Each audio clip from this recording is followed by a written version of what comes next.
तो big bash league चल रही है, एशेस भी चल रहे हैं, उसके बारे में हम बात कर चुके हैं, लेकिन बिग बैश में कुछ इंटरेस्टिंग न्यूज़ भी है, उसके बारे में बात करते हैं। लेकिन आज जो मैच था वो मेलबर्न स्टार्स वर्सेस होबार्ट का था, होबार्ट हरिकेन्स का। सो मेलबर्न स्टार्स की तरफ से हार्डी स्टॉप खेलता है, डिसेंट बॉलिंग है, 2 आउट किए हैं, बट कोई बहुत ज़बरदस्त बॉलिंग नहीं थी जिस तरह वो बॉलिंग कर रहा था। होबार्ट ने पहले बैटिंग की और उन्होंने 158 रन बनाए थे, जिसमें मैकडर्मट ने 69 रन बनाए। That's it, 31 run team David के थे। और टीम डेविड की इनिंग की मुझे समझ नहीं आई, 31 बॉलों में 31, 3 आउट इनके जल्दी हो गए थे, लेकिन फिर भी इन्होंने कोई खास रन नहीं बनाए थे।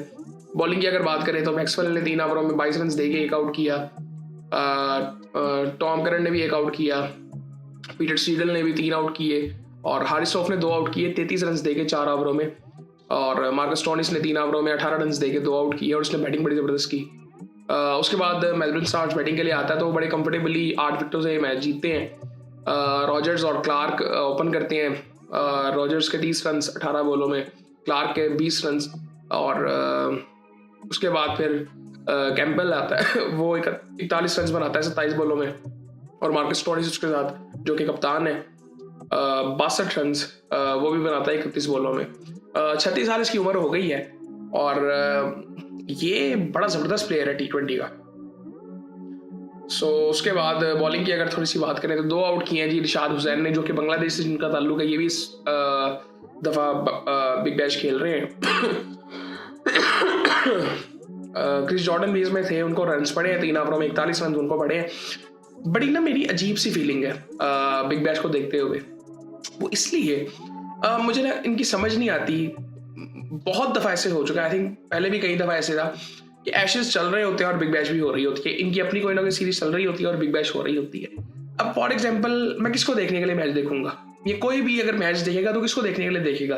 ऑस्ट्रेलिया में इतने लोग नहीं देखते, सो मोस्टली प्लेयर्स का उनको पता ही नहीं है। अगर ऑस्ट्रेलियन स्टार्स की बात करें, वो तो इस वक्त एशेस खेल रहे हैं, सो वो भी नहीं आपको नजर आएंगे। सो अब पाकिस्तान से अगर देखेंगे तो पाकिस्तानी स्टार्स, सो पाकिस्तान का भी एक प्लेयर होता है तो सारा फोकस उस पर आता है, वो परफॉर्म नहीं करेगा तो फिर कौन देखेगा? पूरा मैच बोरिंग होता है। मतलब आज अगर देखें तो स्टोनिस को हमने पहले देखा हुआ है, सो उसकी परफॉर्मेंस को एंजॉय भी किया। हारिस ने 2 आउट किए, but Haris is not the headlines basically. और उसके अलावा आई थिंक आज एक बात हो रही थी कि जो है वो पाकिस्तानी प्लेयर्स की तरफ से पीसीबी को अप्रोच किया गया है कि जी हमें आप ना श्रीलंका वाली सीरीज के लिए बुलाएं। प्लेयर्स को ये रियलाइजेशन हुई है शायद कि हमें श्रीलंका जाना चाहिए, ऑस्ट्रेलियन कंडीशंस बहुत डिफरेंट है श्रीलंका से, और ये भी बातें हो रही हैं। फिलहाल कोई ऑफिशियल अभी कोई बातचीत ऐसी आई नहीं है। और उसके अलावा चीज़ें मुख्तलिफ भी हो सकती हैं कि शायद ऑस्ट्रेलिया नहीं माना। ऑस्ट्रेलिया ने बेसिकली आई थिंक उनके सीईओ ने भी कल ऑफिशियली कहा है कि पाकिस्तानी प्लेयर्स पूरे टूर्नामेंट के लिए अवेलेबल हैं। बट मैंने आपको जिस तरह पहले बताया था कि एक डील हुई थी इनके बीच में कि पाकिस्तानी प्लेयर्स पूरा टूर्नामेंट खेलेंगे और उसके बदले में 2 T20 एक्स्ट्रा खेलेगा ऑस्ट्रेलिया। सो या तो ऑस्ट्रेलिया उन 2 T20 इसके लिए माना नहीं है, या तो ऐसी कोई बात हुई है। और अब फॉर एग्जाम्पल मुझे लगता है कि पाकिस्तान को बदले में कुछ ना कुछ तो पाकिस्तान को फेवर लेनी चाहिए, और वो 2 T20 पाकिस्तान ले सकता है, और एक वो वार्म अप मैच भी जिस तरह मैंने आपसे कहा था कि शायद उसकी भी बात हो रही है। तो अभी कुछ कंफर्म न्यूज़ नहीं है, लेकिन ये इस तरह की चीज़ें निकल के आ रही हैं, न्यूज़ चैनल्स में भी बात हुई है, बट ऑफिशियली कुछ अनाउंस नहीं हुआ अभी। इसकी सबसे बड़ी वजह मुझे जो ये लगती है कि हम ऑफिशियली चीज़ें लॉन्ग टर्म के लिए अनाउंस ही नहीं करते। मतलब हमारे शेड्यूल का हमें पता ही नहीं होता। श्रीलंका वाली सीरीज अब हमने रखी है, पहले ये नहीं रखी थी। मतलब हमारी 2 साल की भी प्लानिंग नहीं होती कि आने वाले टाइम में हमारी कौन सी सीरीज होंगी, कहाँ पे वर्ल्ड कप आना है, इस चीज़ की हमने तैयारी करनी है।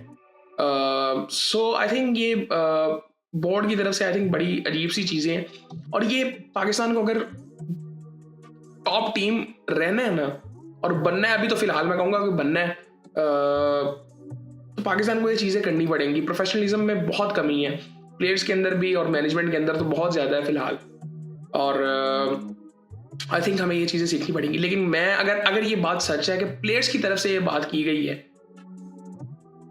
आई डोंट थिंक सो कि प्लेयर्स की तरफ से की गई होगी, मुझे बिल्कुल ये चीज़ नहीं लगती।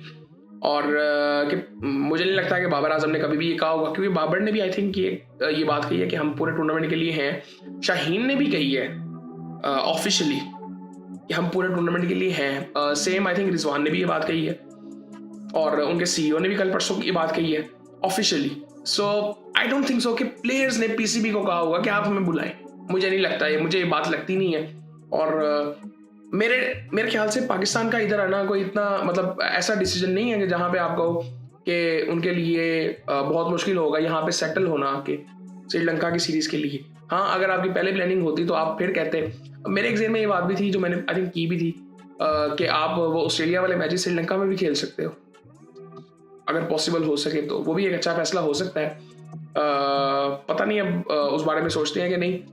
जो बेसिक चीज़ें और बेसिक प्लानिंग होती है उसके बारे में नहीं सोचा होता, तो आई थिंक ये तो बड़ी आई थिंक कॉम्प्लेक्स चीज़ है एक छोटे से दिमाग के लिए।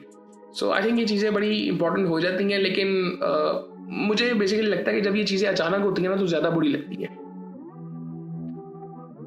अब इस वक्त ये बातें हो रही हैं ना, अजीब सी लग रही हैं, दिल कर रहा है ये बातें बंदा करे भी ना, कि जिस तरह चीज़ें चल रही हैं उस तरह चलती रहे। मेरे ख्याल से पाकिस्तान पूरा टूर्नामेंट खेले और पाकिस्तानी प्लेयर्स फोकस करें कि यहाँ पे अच्छा परफॉर्म करें, ज़रा कॉन्फिडेंस गेन करें। कॉन्फिडेंस की कमी नज़र आ रही है।